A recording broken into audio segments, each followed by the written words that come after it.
Hello student, कैसे हैं आप सब। एक बार पुनः से कोचिंग क्लासेस पर स्वागत है। उम्मीद करता हूं आप सब अच्छे होंगे, मस्त होंगे, बेहतर होंगे, आपकी पढ़ाई बेहतर चल रही होगी। क्लास 12 केमिस्ट्री एनसीईआरटी में चैप्टर 7 चल रहा है और एल्कोहल की रासायनिक अभिक्रिया देखेंगे। 2024 को टारगेट में रखते हुए निरंतर वीडियोज लेक्चर आपको प्रोवाइड किए जा रहे हैं। इसके पहले जो भी वीडियोज लेक्चर हो आपको प्लेलिस्ट में मिल जाएगा बच्चों। और आज के इस लेक्चर में आप एल्कोहल की रासायनिक अभिक्रिया देखेंगे, जिसमें लेक्चर नंबर 1 है, क्योंकि रासायनिक अभिक्रिया का पार्ट 1 पार्ट 2 ऐसा करके आएगा बच्चों। इसलिए आप लोगों को थोड़ा सा लास्ट तक देखना है, तभी क्लियर हो पाएगा क्या चीज मैं आज पढ़ाने वाला हूं। क्योंकि यहाँ पे रासायनिक अभिक्रियाओं को लेकर सबसे ज्यादा प्रॉब्लम होता है बच्चों को।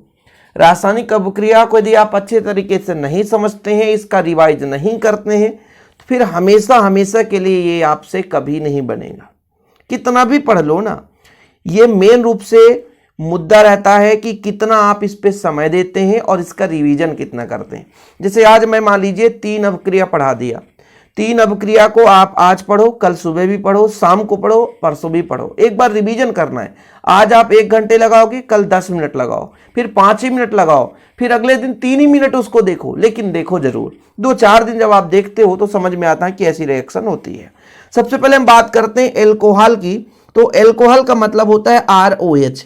ये आपका प्राथमिक एल्कोहल है। जैसे मान लीजिए RCH2OH है, ठीक है, तो ये आपका प्राथमिक एल्कोहल हो गया। R के जगह कोई भी एल्किल ग्रुप जोड़ सकते हो। 2 एल्किल ग्रुप जोड़ दें, ठीक है, RCHOH, तो ये आपका द्वितीयक एल्कोहल कहलाया जाएगा। वहीं पे यदि 3 एल्किल ग्रुप हो जाए बच्चों, ठीक है, कितने एल्किल ग्रुप? 3, तो आपका तृतीयक एल्कोहल हो जाता है। अब रासायनिक अभिक्रिया कराएंगे तो आज के लेक्चर में ये तो सब क्लियर हो गया होगा आपको कि रासायनिक अभिक्रिया एल्कोहल की ही होगी, एल्कोहल की होगी। और मुख्य रूप से यहां पर जो मतलब एक प्रकार से विस्थापित होगा वो हाइड्रोजन है।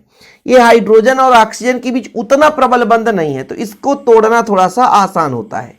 इसको तोड़ेंगे, कोई भी अभिकर्मक आकर अटैक करेगा तो इस H को निकाल करके जल्दी से जुड़ने की कोशिश करेगा, समझने की कोशिश करें, मैक्सिमम ऐसे रिएक्शन आ पाओगे। सबसे पहले पहला कंडीशन, या तो H टूटेगा। दूसरे कंडीशन में जैसे आप एस्टरीकरण पढ़ते हैं, एस्टिलीकरण पढ़ते हैं, तो फिर आपका जो कार्बन और ऑक्सीजन के बीच बंध होता है ये टूटता है। 2 ही चीज टूटेगा, या तो आपका हाइड्रोजन बंध टूटेगा ऑक्सीजन के साथ जो जुड़ा है, या तो बच्चों ऑक्सीजन और कार्बन के बीच 2 बंध टूटने के चांसेस रहते हैं और यहीं पे आकर के जुड़ जाएगा। अभिक्रिया का मतलब क्या है? जिसके साथ हम जुड़ना चाहते हैं वो जुड़ जाए। जैसे आपके साथ दोस्ती का मतलब क्या है? कि आपसे हम कुछ लेन देन करके आपके साथ प्रेम संबंध बना ले, ठीक है। आपके साथ कुछ लेन देन, या कि पैसे से लेन देन, या तो मान लीजिए हम आपके पास आते जाते रहे तो थोड़ी बहुत कहीं ना कहीं अपने आदान प्रदान हो जाए, है ना, या आपकी विचार हमारी विचार आपस में मिल जाए, ये जुड़ जाएंगे। ऐसे केमिकल रिएक्शन होता है, 2 पदार्थों को आपस में क्या करना चाहते हैं? जोड़ना चाहते हैं।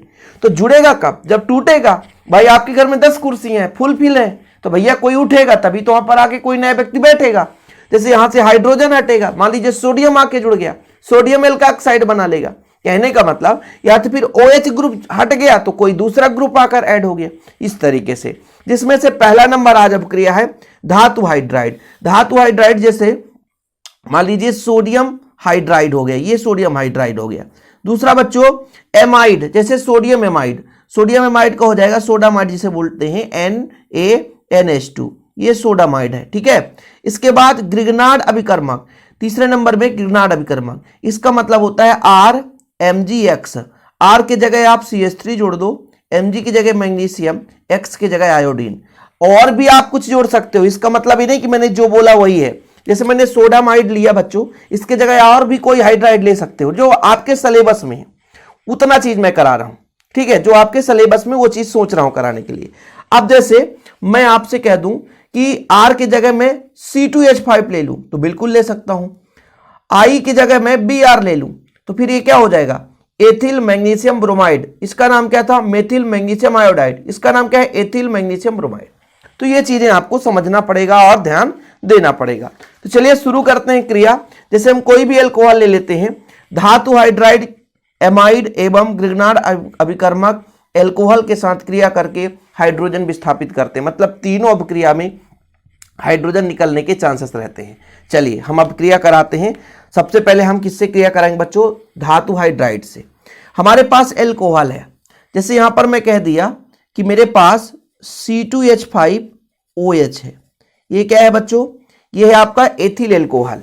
इसको मैं ऐसा भी लिख सकता था CH3CH2OH, ये भी आपका एथिल एल्कोहल है, ये भी आपका एथिल एल्कोहल है। ठीक है, धातु हाइड्राइड जैसे मैं NaH से क्रिया करा दिया, वही चीज है ना।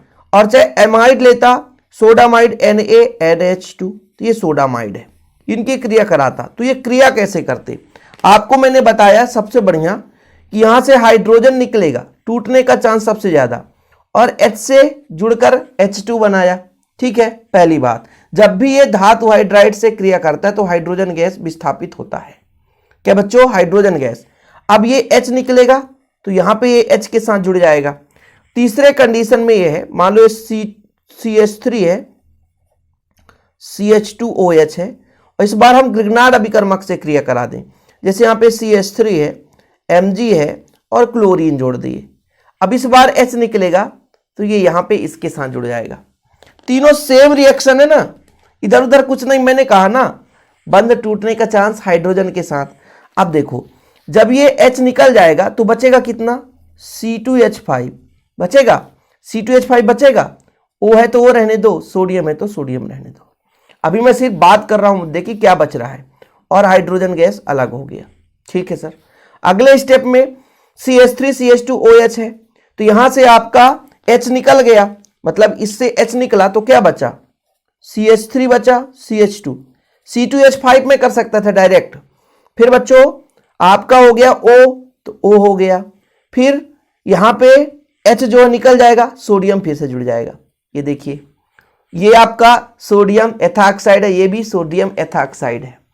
यहां पर आपका क्या बन जाएगा, प्लस करके H जो है इसके साथ जुड़ जाएगा तो अमोनिया गैस बना दिया, NH3। अब भैया यहां पे जो होगा, तो यहां पर आपका CH3 है, CH2 है, ठीक है, फिर आपका ऑक्सीजन है, H तो निकल गया, इसके साथ जुड़ जाएगा बेचारा MgCl, और ये जो H है इसके साथ जुड़ करके CH4 बनाएगा, मीथेन बना देता है। तो ये रासायनिक अभिक्रियाएं हैं। देखो यहां पर हमने I लिया है, तो आप कंफ्यूज मत होना कि ये I कैसे ले लिए बच्चों। ये आपके हिसाब से आप कुछ भी ले सकते हैं, I ले सकते हैं, Cl ले सकते हैं, है ना, उसके चाहे ब्रोमीन ले सकते हैं, वो आपकी इच्छा है, आप क्या लेना चाहते हैं। जैसे देखिए पहला नंबर यहां पर ये 2 कार्बन का है, इसलिए इसका नाम हो गया एथिल एल्कोहल। 2 कार्बन का बच्चों एथिल एल्कोहल, यहां भी 2 कार्बन एथिल एल्कोहल, यहां भी 2 कार्बन एथिल एल्कोहल। पहला हमने धातु हाइड्राइड से कराया तो हाइड्रोजन विस्थापित हो, सोडियम हाइड्राइड है इसका नाम, ये सोडामाइड है, और इसका नाम है ग्रिग्नार्ड अभिकर्मक। इसका नाम लिख लो, 1 कार्बन तो मेथिल, मैग्नीशियम, Mg क्या है मैग्नीशियम, I तो आयोडीन, तो आयोडाइड, मेथिल मैग्नीशियम आयोडाइड, ऐसा आप नाम दे सकते हैं। तो H यहां से निकला, H के साथ क्रिया H2 बनाया, इसका नाम है सोडियम एथाक्साइड, सोडियम एथाक्साइड। यहां पे H निकलेगा, NH3 बनाकर अलग हो, सोडियम एथाक्साइड, 2 कार्बन इसलिए एथाक्साइड। यहां पर बच्चों आपका CH3 जो है H से क्रिया करके मीथेन बना लिया और बाकी उत्पाद बना दिया। ठीक है, ये चीज है, ग्रिग्नार्ड अभिकर्मक से क्रिया कराया। तो अब यहां पर जो आपका एक प्रकार से मीथेन है, इसको यदि हम ज्यादा मात्रा में बनाना चाहते हैं तो बना सकते हैं इसी अभिक्रिया के द्वारा, ग्रिग्नार्ड अभिकर्मक के द्वारा हम मीथेन का उत्पादन कर सकते हैं। मीथेन बनाने की विधि में ग्रिग्नार्ड अभिकर्मक का भरपूर प्रयोग कर सकते हैं, एल्कोहल और ग्रिग्नार्ड अभिकर्मक से मीथेन बना सकते हैं। इस अभिक्रिया का नाम दिया जाता है जरबिटनाफ अभिक्रिया। क्या, जरबिटनाफ अभिक्रिया, क्या बोला बच्चों, जरबिटनाफ अभिक्रिया। ठीक है, ये याद रखिएगा। ईथर बनाने में भी हम इसका प्रयोग करते हैं, ईथर बनाने में भी हम इसका प्रयोग, जैसे हमारे पास ये सोडियम एल्काक्साइड है, इसकी क्रिया एल्किल हैलाइड से करा दो तो ईथर बन जाएगा, आराम से करा दो। और हमने पढ़ाया है भाई हेलो एल्केन में, हमने आपको बहुत बारीकी से पढ़ाया है कि सोडियम एल्काक्साइड एल्किल हैलाइड से क्रिया करके ईथर बनाता है, रोना से रोर, रोना से रोर। थोड़ा सा आप याद करिए, ये आपका RON, ये सोडियम एल्काक्साइड है, जैसे यहां पे आपका C2H5 है, ONA, ये सोडियम एथाक्साइड हो गया। अब रोना से रोर बनाया था, हमने कहा एल्किल ऑक्साइड से क्रिया करा दो RX, तो बस कुछ नहीं, NaX अलग हो जाएगा, ROR' बनाएगा, प्लस NaX बना देगा। नहीं दिख रहा, अब दिख गया। जैसे मैं यहां पे कह देता कि CH3Cl से क्रिया करा दो, फिर ये Na जो है Cl को उठाकर भाग जाता। अब कहां जाना है वो उसकी इच्छा है, पार्क में जाएगा, ठीक है, पैलेस में जाएगा, जहां घूमना वहां घूमे, इससे मतलब नहीं है हमको। NaCl अलग हो गया, ये प्रोसेस होता है। तो जो हमारा सोडियम एल्काऑक्साइड है इससे हम ईथर बना सकते हैं। हम बीच बीच में इनको रिएक्शनों को बीच में क्यों लाते हैं? हो सके आपके मुद्दे की बात एक दो बता के चले जाए। नहीं भैया, हमारा टास्क है बच्चों कि आप लोग जितने बार रिपीट करोगे ना, जितने बार आपका रिवीजन होगा ना, उतने अच्छे तरीके से आपका क्लियर हो पाएगा। इसलिए हमारा कोशिश है कि आपको बेहतर से बेहतर समझाने की कोशिश करें, है ना। और जो भी अभिक्रिया होती है, जब आप ईथर बनाने की विधि पढ़ोगे तो वहां पे भी रोना से रोड बनेगा। रोना मतलब सोडियम एल्काऑक्साइड, एल्किल हैलाइड से क्रिया करा दिया ईथर। एल्किल हैलाइड में आपने पढ़ाई है, ठीक। चलिए, पहला अपक्रिया कंप्लीट। दूसरा हमारा बच्चों धातुओं के साथ क्रिया। तो चलिए अब क्रिया करा देते हैं बच्चों। धातु, धातु का मतलब तो क्लियर है ना। आप क्षारीय धातु, क्षारीय मृदा धातु पढ़े हैं। आपका पहला समूह होता है बच्चों जो हाइड्रोजन है, लिथियम है, sodium, potassium, rubidium, caesium, francium, सब के सब क्या है? धातु है। बेरिलियम, मैग्नीशियम जो आपका दूसरा समूह है, ठीक है। कैल्शियम, स्ट्रांसियम, बेरियम, रेडियम, ये सब के सब क्या है? धातु हैं। तो धातुओं से हम क्रिया कराते हैं। अब धातु क्या करेगा? हाइड्रोजन को आसानी से विस्थापित करेगा और उसकी जगह जुड़ने का कोशिश करेगा। बस यही एक दो रिएक्शन आपको क्लियर रहना चाहिए। जैसे मैंने कहा कि सबसे पहले तो आपको एल्कोहल क्लियर होना चाहिए भाई। एल्कोहल जैसे मैं लेता हूं CH3 CH2OH। अब इसकी क्रिया मैं कराता हूं सोडियम से। तो बस जैसा ही अभी आपने इसके पहले देखा ना, इसके पिछले रिएक्शन में सोडियम क्या करता है? यहां पर अटैक करेगा तो हाइड्रोजन निकलेगा, तो ये बनाएगा आपका CH3 CH2 और बच्चों आपका ONA, सोडियम एथाक्साइड, और प्लस H बाहर हो गया। सिंगल के रूप में तो रहेगा नहीं, इसलिए 2 कर दो, बैलेंसिंग कराने के लिए हाफ कर दो, बाकी वो सिंगल ही है, ठीक है। या कि आप यदि बात करोगे जब ROH टूटता है ना बच्चों, तो ये किस रूप में टूटता है? RO निगेटिव रहता है, एल्काऑक्साइड आयन इसे बोलते हैं, और ये हाइड्रोजन प्लस, तो हाइड्रोजन आयन होता है। अब यहीं पर ये जो एल्काऑक्साइड आयन है इसी पर धातु अटैक करके जुड़ता है। आप किसी भी धातु की क्रिया कराएंगे, ऐसा नहीं कि आप कोई भी धातु, जैसे मैग्नीशियम की क्रिया करा सकते हैं, एल्यूमिनियम की क्रिया करा सकते हैं, पोटेशियम की क्रिया करा सकते हैं। जैसे मैं यदि कहता कि ROH है, इसमें हम पोटेशियम की क्रिया कराते तो क्या बनता बच्चों? H निकल जाता, तो यहां पर RO की, यहां पे पोटेशियम एल्काऑक्साइड बनता है। यहां पे सोडियम एल्काऑक्साइड बन रहा था, यहां पे पोटेशियम एल्काऑक्साइड बनता, और आपका हाफ H2 वो तो बाहर निकल ही गया। बैलेंसिंग कराते तो हम H2 ले लेते। अब यहां पर आप जैसे CH3OH भी ले सकते हैं, C2H5OH भी ले सकते हैं, मतलब मेथिल एल्कोहल भी ले सकते हैं, एथिल एल्कोहल ले सकते हैं, प्रोपिल एल्कोहल ले सकते हैं। ये आपकी इच्छा है, आप कौन सा एल्कोहल लेना चाहते हैं। पोटेशियम की क्रिया कराएंगे तो R को ये विस्थापित कर देगा, सॉरी H को विस्थापित कर, तो CH3O के बना देगा, प्लस बच्चों आपका हाफ H2 बाहर हो जाएगा। ये इसकी प्रोसेस होती है। अब जैसे यहां पर देखिए, ये दोनों रिएक्शन तो आपको समझ में आ जाएगा यूं आसानी से जो हमने बताया, लेकिन ये वाला रिएक्शन ना थोड़ा सा कुछ अलग है, इसको आप समझ नहीं पाओगे ये कैसे रिएक्शन है। इसको मैं थोड़ा सा अलग से समझाता हूं, तब क्लियर हो पाएगा। जैसा कि बच्चों हमारे पास तृतीयक एल्कोहल है, तृतीयक एल्कोहल में 3 एल्किल ग्रुप कार्बन के साथ जुड़ा होता है OH समूह से संलग्न कार्बन के पास, ठीक है। ये हमारे पास तृतीयक एल्कोहल है। इसको हम यदि इस तरीके से लिखना चाहें तो CH3 के 3 भाग हैं, है ना, और ये कार्बन OH, ये आपका एल्कोहल है। जब ये H निकलेगा बच्चों तो देखिएगा, थोड़ा समझने की कोशिश करिएगा, तब आपको समझ में आएगा कि वो है क्या, नहीं तो आप कंफ्यूज हो जाओगे, कभी भी समझ में नहीं आएगा। CO निगेटिव हो जाएगा और H पॉजिटिव हो जाएगा। अब बच्चों जब भी एल्यूमिनियम इसके साथ जुड़ेगा, इसके साथ एल्यूमिनियम जुड़ेगा, मतलब थोड़ा समझने की कोशिश करेंगे, CH3 का होल थ्राइस CO निगेटिव, इसके साथ जब भी एल्यूमिनियम जुड़ेगा ना बच्चों, तो एल्यूमिनियम को होता है 3 पॉजिटिव और इसका है 1 निगेटिव, इसलिए यहां पर 3 का मल्टीप्लाई करेंगे, तभी ये दोनों बैलेंस हो पाएंगे। समझिएगा भाई, आयन बराबर होने भैया, यहाँ पे निगेटिव आयन है तो यहाँ 1 निगेटिव है और एल्यूमिनियम होता है 3 पॉजिटिव, इसलिए यहाँ पर 3 का मल्टीप्लाई करेंगे तो ये आपका 3 निगेटिव कहलाया जाएगा, ठीक है। तो ऐसे ही एल्यूमिनियम की जब क्रिया कराई हमने तो यहाँ पर 3 का मल्टीप्लाई क्यों है? क्योंकि बच्चों 1 निगेटिव होता है और एल्यूमिनियम 3 पॉजिटिव होता है। अब जब आप ऐसे मैग्नीशियम की बात करोगे तो मैग्नीशियम में भी ऐसा लेना पड़ेगा, मैं और एग्जांपल लेकर समझाऊंगा, आप बिल्कुल निश्चिंत रहें। तो यहां पर आपका कार्बन OH जब निकलता है तो O निगेटिव बनता है, 1 निगेटिव है और एल्यूमिनियम 3 पॉजिटिव है, इसलिए 3 का मल्टीप्लाई। अब बैलेंसिंग कराने के लिए 3 दूना 6 हो गए, तो 6 का यहां मल्टीप्लाई कर दिए, तो टोटल 6 एल्कोहल के अणु हो गए। यहां पर एल्यूमिनियम 2 हो गए, तो 2 का यहां पर मल्टीप्लाई कर दिया। हाइड्रोजन जितना निकलना है निकल जाएगा, इसमें कोई दिक्कत नहीं है। अब जैसे मैं कह रहा हूं, यहां पर देखिएगा, यहां पे मान लीजिए CH3CH2OH है, इसकी क्रिया हमने मैग्नीशियम से करा दी। अब बच्चों ये तो आप यहां से यहां तक देखोगे CH3 CH2 और CO निगेटिव, ये आपका 1 निगेटिव है। लेकिन इसमें जब आप मैग्नीशियम जोड़ोगे बच्चों, तो ये आपका मैग्नीशियम 2 पॉजिटिव है, तो इसमें हमको 2 का मल्टीप्लाई करना पड़ेगा, दो भाग लेना पड़ेगा। इसलिए यहां पर जब 2 भाग लिए तो ये 2 का मल्टीप्लाई करना पड़ेगा।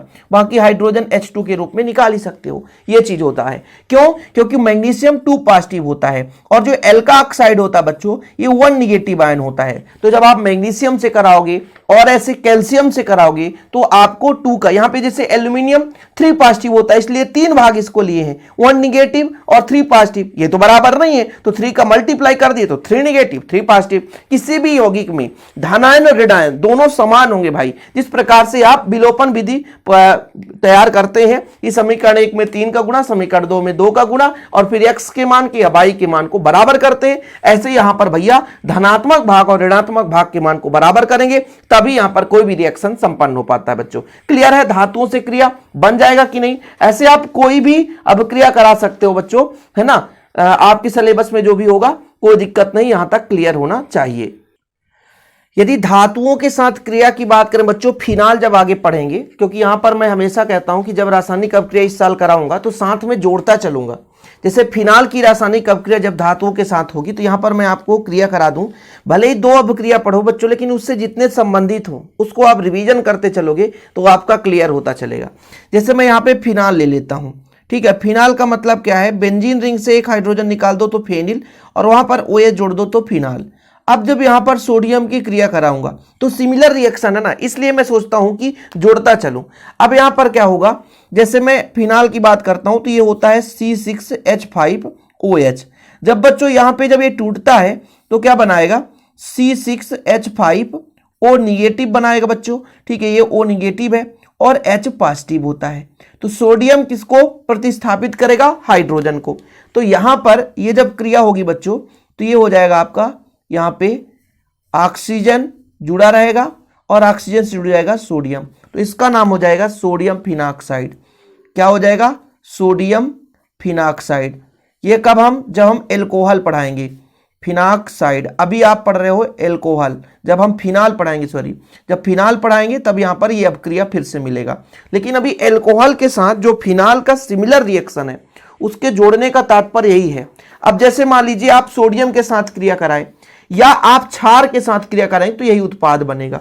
जरूरी है समझना, आप ये मत सोचो कि आज 2 ही अभिक्रियाएं हो रही है, लेकिन ये समझो भाई साहब कि यदि आज इन अभिक्रियाओं को आप समझ लोगे तो कल फिर आपको दिक्कत नहीं होगी। अब NaOH से क्रिया कराऊंगा तो इस बार क्या होगा? देखो सिमिलर है, यहां से OH जो है ये बेचारा H को पकड़ता है, क्योंकि भाई साहब ये टूट करके ये O निगेटिव H पॉजिटिव, तो O निगेटिव है, ये निगेटिव होता है, और NaOH टूटता है यदि तो क्या बनाता है?